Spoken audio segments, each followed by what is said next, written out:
Hello students, मैं श्रीमती मीरा गुप्ता, सह आचार्य अर्थशास्त्र, राजकीय महाविद्यालय बूंदी। विद्यार्थियों, पिछले वीडियो लेक्चर में हमने उपयोगिता विश्लेषण के अंतर्गत गणनावाचक दृष्टिकोण में हमने कुल उपयोगिता, सीमांत उपयोगिता और उनके परस्पर संबंध की चर्चा की थी।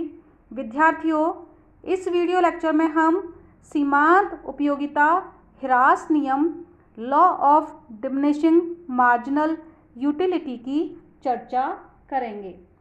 विद्यार्थियों, दैनिक जीवन में यह हम बहुत बार अनुभव करते हैं कि यदि किसी वस्तु की इकाइयाँ हमारे पास अधिक हो जाती हैं या इकाइयाँ बढ़ती जाती हैं तो हमें उस वस्तु की बाद में मिलने वाली जो इकाइयाँ हैं उनसे सीमांत उपयोगिता कम प्राप्त होती है, यानी वह वस्तु हमारे लिए कम उपयोगी महसूस होने लगती है।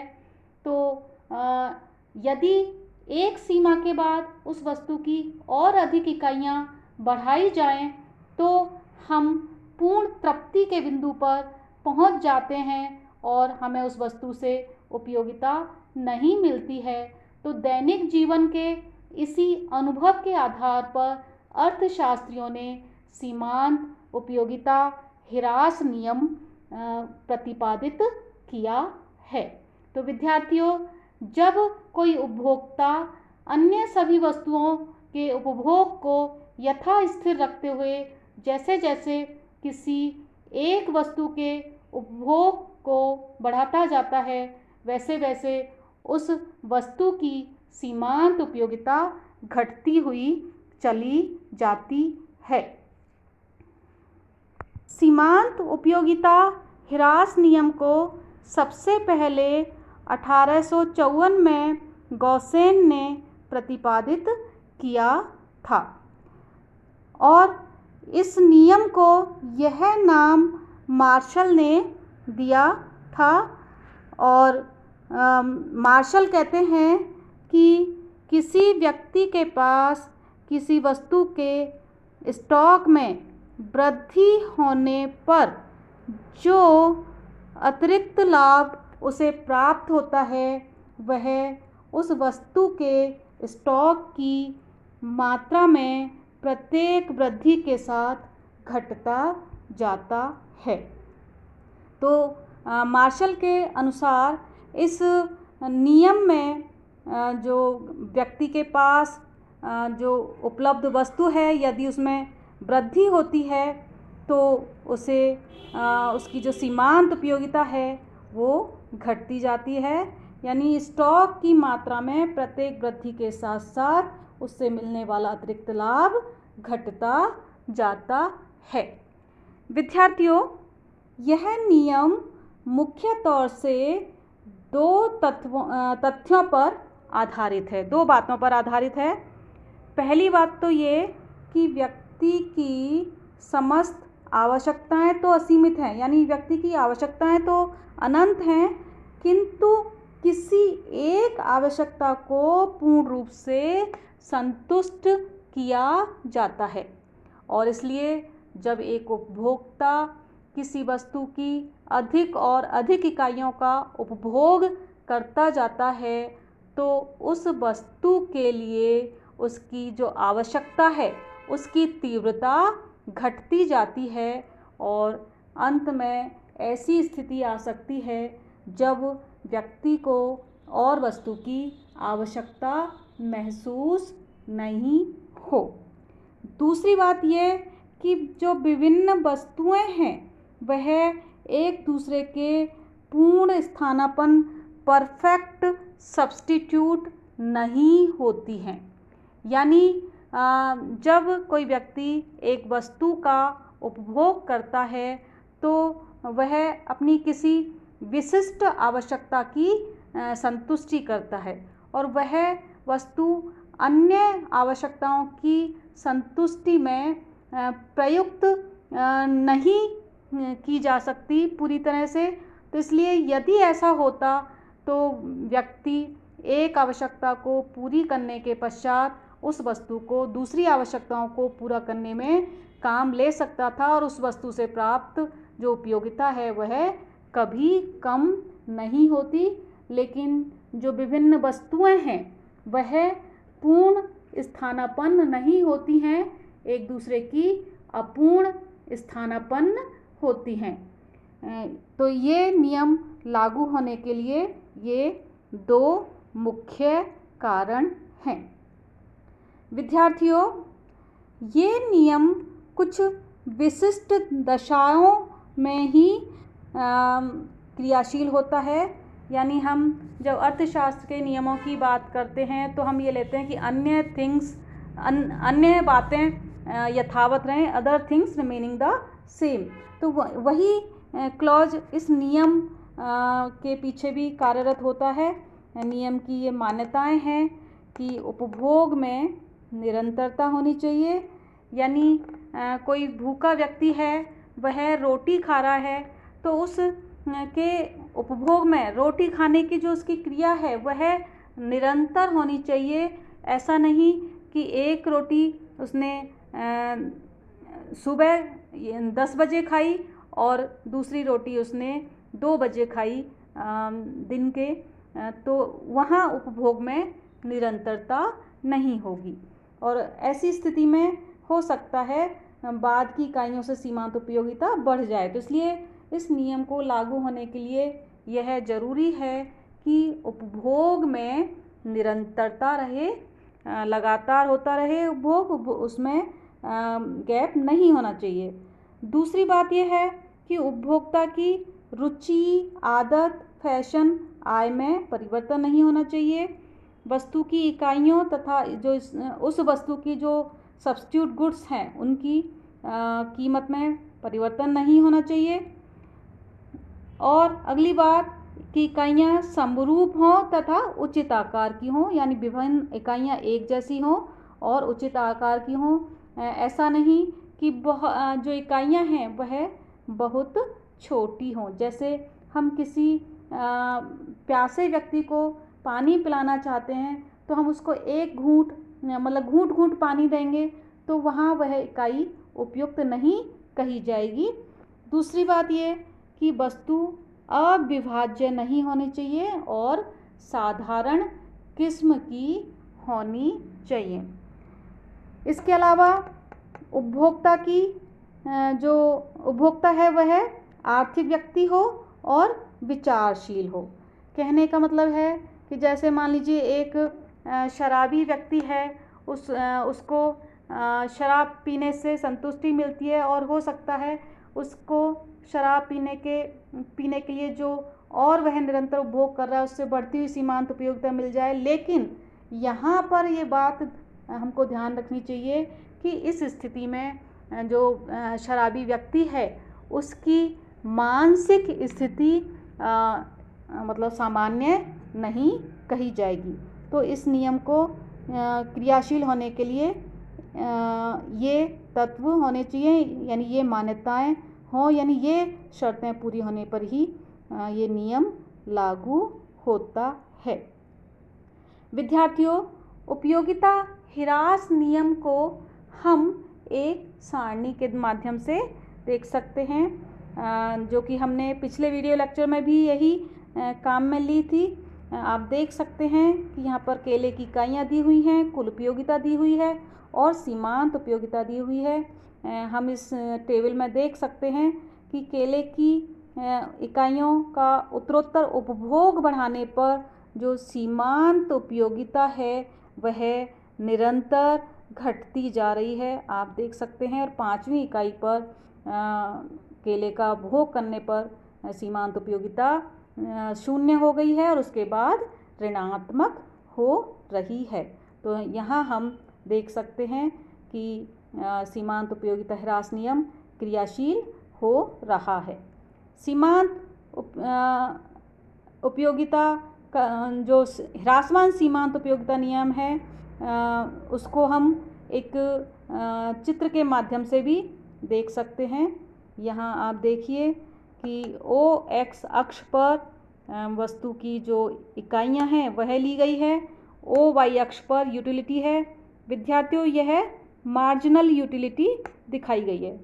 और यहाँ पर हम देख रहे हैं कि जो वस्तु है उसकी और इकाइयों का उपभोग करते जाने पर जो आयत का जो आकार है, उसकी जो लंबाई है वह कम होती जा रही है। जैसे ये एक इकाई, पहली इकाई का उपभोग करने पर मार्जिनल यूटिलिटी मिल रही है, तो दूसरी इकाई का उपभोग करने पर आयत छोटा हो गया है, यानी कम यूटिलिटी मिल रही है, मार्जिनल यूटिलिटी।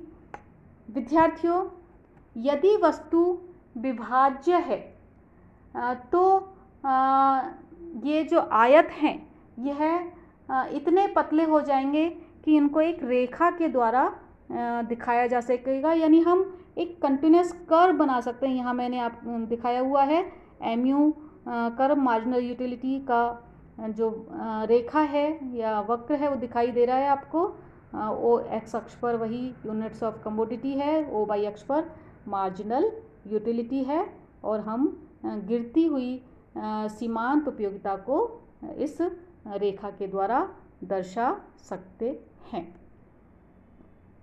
विद्यार्थियों, सीमांत उपयोगिता नियम एक आधारभूत नियम है और यह लागू होता है यदि सीमांत उपयोगिता ह्रास नियम के लिए, ह्रासमान सीमांत उपयोगिता नियम के लिए यदि वो शर्तें पूरी होती हैं तो यह नियम लागू होता है। लेकिन फिर भी इस नियम के कुछ अपवाद कहे जाते हैं।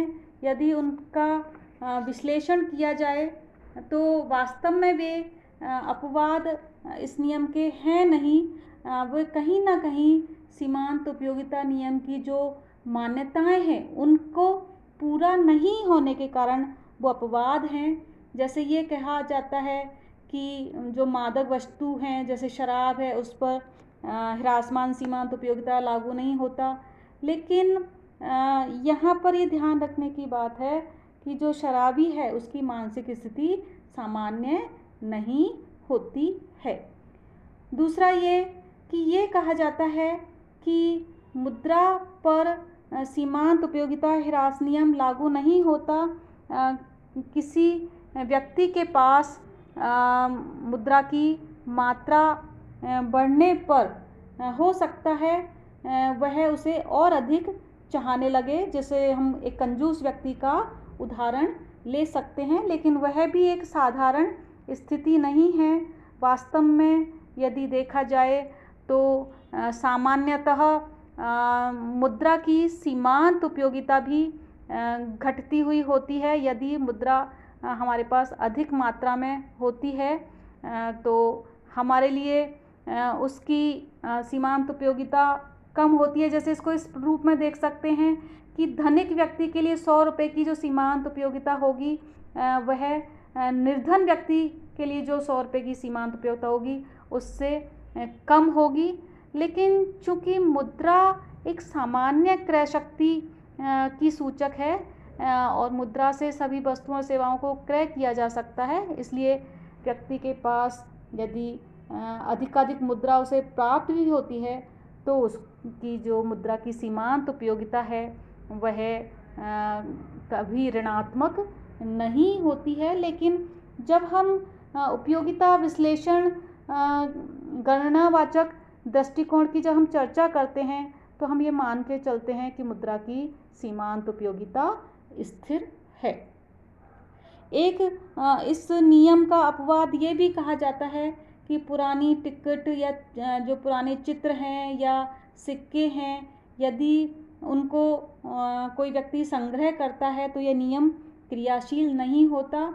यानी यदि इन पुरानी वस्तुओं का व्यक्ति जितना अधिक संग्रह करता है उतनी ही उसकी अतिरिक्त इकाइयों को प्राप्त करने की इच्छा प्रबल होती जाती है। लेकिन ये भी इस नियम का सही अपवाद नहीं है कि हमने मान्यताओं में माना था कि वस्तु साधारण होनी चाहिए, और इसके अलावा ये नियम तब भी लागू नहीं होता जब इकाई बहुत अधिक छोटी हो।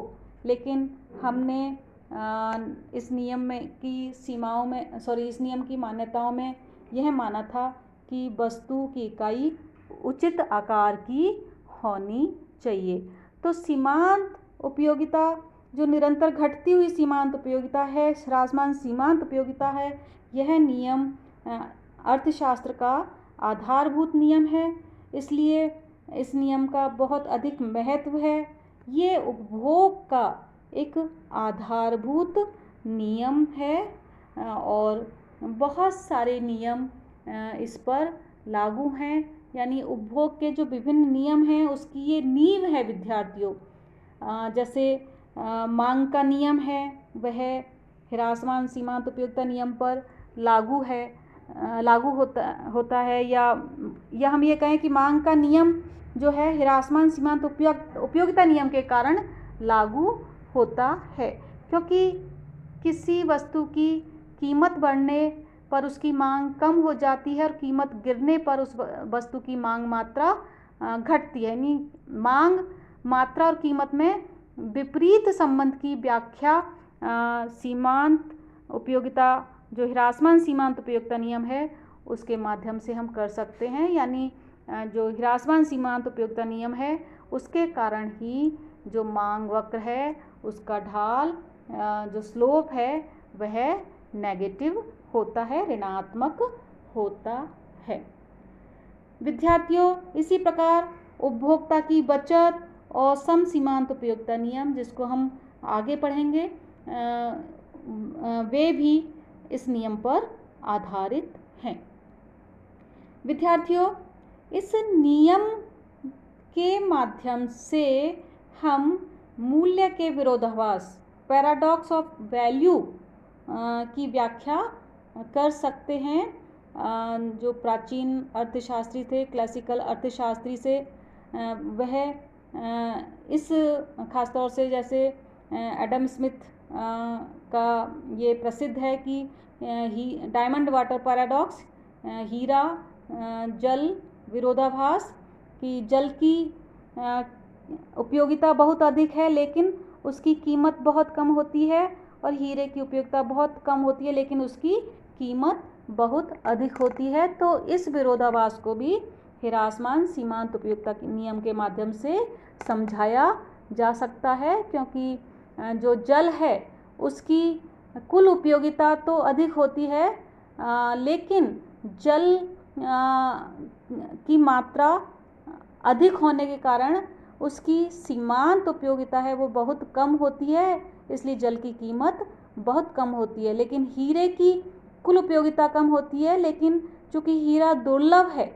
उसकी सीमांत उपयोगिता बहुत ऊंची होती है, इसीलिए हीरे की कीमत ऊंची होती है। इसलिए वस्तु की जो कीमत है उसका संबंध उसकी कुल उपयोगिता से नहीं होता, बल्कि उसकी सीमांत उपयोगिता पर उसकी कीमत निर्भर करती है। विद्यार्थियों, इसके अलावा इस नियम का प्रयोग राजकोषीय नीति के क्षेत्र में भी किया जाता है। इस नियम के आधार पर अनेक अर्थशास्त्रियों तथा राजनीति शास्त्र के वैज्ञानिकों ने समाज के आर्थिक कल्याण में वृद्धि के लिए आय के पुनर्वितरण का समर्थन किया है। विद्यार्थियों, इस नियम का सहारा लेकर ही कुछ अर्थशास्त्री कहते हैं कि यदि सरकार जो धनी व्यक्ति हैं उस पर प्रोग्रेसिव टैक्सेशन करे और उस धन को निर्धन व्यक्तियों में बांट दिया जाए, निर्धन व्यक्तियों को दे दिया जाए, या उन निर्धन व्यक्तियों के लिए जो सोशल गुड्स हैं उन पर व्यय कर दिया जाए, तो आर्थिक कल्याण में वृद्धि होगी। और हम इसको एक डायग्राम के माध्यम से भी, चित्र के माध्यम से भी समझा सकते हैं। यहाँ एक चित्र बनाया हुआ है, आप देख सकते हैं। इसमें जो ओ एक्स अक्ष है उस पर मनी इनकम ली हुई है और ओ वाई अक्ष पर मार्जिनल यूटिलिटी ऑफ इनकम दिखाई हुई है। तो यहाँ पर जो एच है वह धनी व्यक्ति की आय है, ओ से लेकर H तक, यहाँ तक। और निर्धन व्यक्ति की आय है OL। देख सकते हैं कि निर्धन व्यक्ति के लिए जो धन की सीमांत उपयोगिता है वह LA के बराबर है, और धनी व्यक्ति के लिए जो सीमांत उपयोगिता है वह HD के बराबर है। अब विद्यार्थियों जो धनी व्यक्ति है उससे H के बराबर मुद्रा लेकर निर्धनों को दे दी जाए, यानी धनी व्यक्तियों की जो आय है वह कम होकर H तक आ जाए, और जो निर्धन है धनिकों की आय तो कम कर दी जाए और उसे निर्धनों को दे दी जाए। निर्धनों की आय बढ़कर OL- यहाँ तक हो जाए। तो उपयोगिता में जो वृद्धि होगी, आप देख सकते हैं दोनों जो आयत हैं शेडेड एरिया आयतों का आपको दिखाई दे रहा है कि जो उपयोगिता में वृद्धि होगी वह ज़्यादा है, और धनिकों से आय लेने पर उनको जो लॉस हो रहा है उपयोगिता का, सीमांत उपयोगिता का, वह कम है। तो यहाँ पर धन का पुनर्वितरण करने से आर्थिक कल्याण में वृद्धि होगी। तो इस प्रकार कुछ अर्थशास्त्रियों ने आय के पुनर्वितरण के लिए इस नियम के आधार पर समर्थन किया है, लेकिन कुछ अर्थशास्त्री कहते हैं कि इसके लिए इंटरपर्सनल कंपैरिजन ऑफ यूटिलिटी ज़रूरी है, और विभिन्न व्यक्तियों के जो अधिमान हैं, प्रेफरेंसेस हैं, अलग अलग होते हैं। उनकी वस्तुओं से आनंद लेने की क्षमता भी अलग अलग होती है, और व्यक्तियों के जो अधिमान वक्र हैं या उनके जो प्रेफरेंसेस हैं उनकी हम जानकारी पूरी तरह से नहीं ले सकते। आय की इंटरपर्सनल कंपैरिजन, आय जो यूटिलिटी है उसकी इंटरपर्सनल कंपैरिजन करना कठिन है, इसलिए कुछ अर्थशास्त्री इसका समर्थन नहीं करते हैं। यानी धन के पुनर्वितरण के कारण धनी व्यक्तियों की उपयोगिता में हानि और निर्धनों की उपयोगिता में वृद्धि की सही माप नहीं किया जा सकता। लेकिन फिर भी विद्यार्थियों, इस नियम के आधार पर हम ये कह सकते हैं कि आय का पुनर्वितरण यदि धनिकों से निर्धनों की ओर किया जाए तो सामान्यतः आर्थिक कल्याण में वृद्धि होगी। तो ये ह्रासमान सीमांत उपयोगिता नियम है, जो कि अर्थशास्त्र में बहुत ही आधारभूत नियम है। बहुत सारे नियम इस पर आधारित हैं, और इसी नियम के कारण जो उत्पादक हैं वह उपभोक्ताओं की रुचियों को ध्यान में रखते हुए प्राय वस्तुओं के डिजाइन में, नमूनों में, पैकिंग में परिवर्तन करते हैं, क्योंकि हम जानते हैं कि हम एक प्रकार की वस्तु का प्रयोग करते करते मतलब उगता जाते हैं, तो इसलिए और हमारी दृष्टि में उसकी सीमांत उपयोगिता घट जाती है। इसलिए जो प्रोड्यूसर्स हैं, उत्पादक हैं, वो प्रायः वस्तुओं के डिजाइन, नमूनों और पैकिंग में वृद्धि करते हैं, और यह नियम उपभोग में और उत्पादन में विविधता लाता है। तो विद्यार्थियों, मैं समझती हूँ कि आपको यह नियम समझ में आ गया होगा। अगले वीडियो लेक्चर में हम सीमांत उपयोगिता नियम का अध्ययन करेंगे, principle of equi marginal utility, यानी हम उपयोगिता विश्लेषण के अंतर्गत उपभोक्ता के संतुलन की चर्चा करेंगे। और इस वीडियो को बनाने के लिए मैंने उच्चतर आर्थिक सिद्धांत HL आहूजा, उच्च आर्थिक सिद्धांत ML झिंगन, उच्चतर आर्थिक सिद्धांत ML सेठ की पुस्तकों को प्रयोग में लिया है। अभी के लिए इतना ही काफ़ी है। Thank you.